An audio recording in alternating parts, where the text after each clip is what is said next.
ટીમે વધુ તપાસ કરી તો એક કૌભાંડનો ખુલાસો થયો। માત્ર મહિલાઓ સાથે જ નહીં પરંતુ બેંક સાથે પણ છેતરપિંડી થઈ છે। ભાવેશ શાહ નામના એક શખ્સે મહિલાઓના નામે 6 કરોડની લોન લીધી, પછી લોન ભરવામાં ન આવી, જેને કારણે બેંક પોલીસ ફરિયાદ દાખલ કરાવી છે।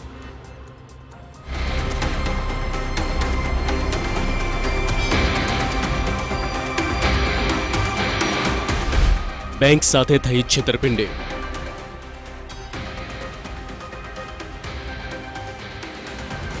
લોનના નામે કૌભાંડ।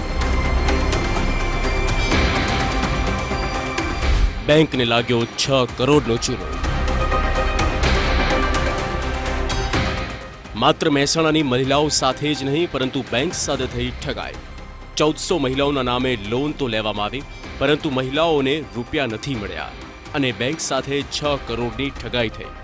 મહેસાણા, નંદાસણ તેમજ આસપાસના વિસ્તારોના વિવિધ ગામોની મહિલાઓના નામે 6 કરોડ રૂપિયાની લોન લેવાઈ, જેના હપ્તા બેંક સુધી પહોંચ્યા જ નથી। 1400 જેટલી મહિલાઓના નામે વચેટિયાએ લોન લીધી। ગ્રામ્ય વિસ્તારની મહિલાઓને નામે લોન લઈ બારોબાર રૂપિયા ચાઉ કર્યા। ભાવેશ શાહ નામના શખ્સ વિરુદ્ધ બેંકે ફરિયાદ નોંધાવી છે। ખેરાલુના ચોટિયા ગામે મહિલાઓને લોન લીધા વગર જ ભરપાઈ કરવાની નોટિસ મળતા TV9ની ટીમ દ્વારા વધુ તપાસ કરાઈ। અમારી ટીમ અમદાવાદની શ્રી મહિલા સેવા સહકારી બેંક લિમિટેડમાં પહોંચી, જ્યાં તપાસ કરતા બેંકના મેનેજિંગ ડાયરેક્ટરે જણાવ્યું હતું કે તેમણે મહિલાઓના નામ પર અને તેમના ડોક્યુમેન્ટ ઉપર જ લોન આપી છે। આ લોનના 3 જેટલા હપ્તા ભરાયા છે, પણ હવે મહિલાઓ હપ્તા ન ભરતા તેમને નોટિસ ફટકારવાની ફરજ પડી છે। આ બધી જે બહેનો છે ને, એ બધી બહેનોએ બેંકમાંથી લીધા છે પૈસા। 3 વખત સુધી તો એમણે પૈસા આપ્યા પણ છે અને પછી એમણે એ આપવાનું બંધ કર્યું છે। એટલે અમારે એમ જ કરવું પડ્યું કે આ બધાને આપવી પડતી હતી નોટિસ કે તમે કેમ આપતા નથી। એટલે નોટિસો આપી તો એમને એમ લાગ્યું કે ના, હવે અમારે પૈસા પાછા આપવા પડશે। એટલે એ લોકોએ બધું આ બધું અંદરથી જે છે બધું પોતે જાતે જ બધું, એટલે એમ એક ભાઈ છે ત્યાં આગળ, એ ભાઈએ બધું કરાવ્યું હતું। એટલે એ લખીને એમ આપે છે કે જાણે કે અમે ખોટા, એટલે બેંક ખોટી છે અને એ લોકો સાચા છે, પણ એમાં કોઈ એવું છે જ નહીં। પૈસા જે આપ્યા છે પાછા આવવા જ પડે ને, એ લાવવા જ પડે। હકીકતમાં ભાવેશ શાહ નામના શખ્સે સખી મંડળ અને મહિલાઓને કામ અપાવવાના બહાને વચેટિયાની ભૂમિકામાં રહીને આ લોન બેંકમાંથી પસાર કરાવી હતી, ત્યારે તેણે જ બેંક સાથે છેતરપિંડી કર્યાની શંકા ઉઠી। 1400 જેટલી મહિલાઓને લોન પેટે બેંકે 6 કરોડ રૂપિયા ચૂકવ્યા, પણ લોનના હપ્તા ન ભરાતા ખુદ બેંકને જ છેતરપિંડીનો અણસાર આવ્યો।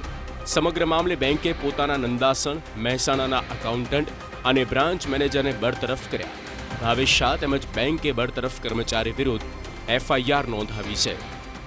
પણ પૈસા જ્યારે ના આવ્યા અને ખબર પડી કે ભાઈ બહેનોનું, અને પછી અંદર કમ્પ્લેનો પણ લોકોની આવી, એટલે અમે તપાસ કરી તો ખબર પડી કે બહેનોના ડોક્યુમેન્ટ્સ છે અમારી પાસે સાચા છે, એમના પુરાવા સાચા છે, બધું સાચું છે, પણ હવે અંદર કોઈ ભાવેશભાઈ કરીને કોઈ છે, ભાઈ છે કે જે બહેનોને મંડળોને બધું કરતા હતા। હવે ભાવેશભાઈ હતા અને અમે બહુ જ તપાસ કરી છે, પણ પૈસા ના આવ્યા, એટલે અમે ભાવેશભાઈ, અમારા જે મેનેજર હતા એ, અને એકાઉન્ટન્ટ બેન, ત્રણેય ઉપર અમે FIR કરી છે। પછી એ ના ભરે તો એ નથી ભરતા એ બાબતની માહિતી અમારે આપવી પડે। એ આપવા માટે અમે એમને જાણ કરી છે કે અમે આગળ માહિતી આપીશું આની, કે તમારી લોનો નથી ભરાતી। બેંકનું કહેવું છે કે રિઝર્વ બેંક ઓફ ઇન્ડિયાના નિયમ મુજબ નોટિસ ફટકારવામાં આવી છે।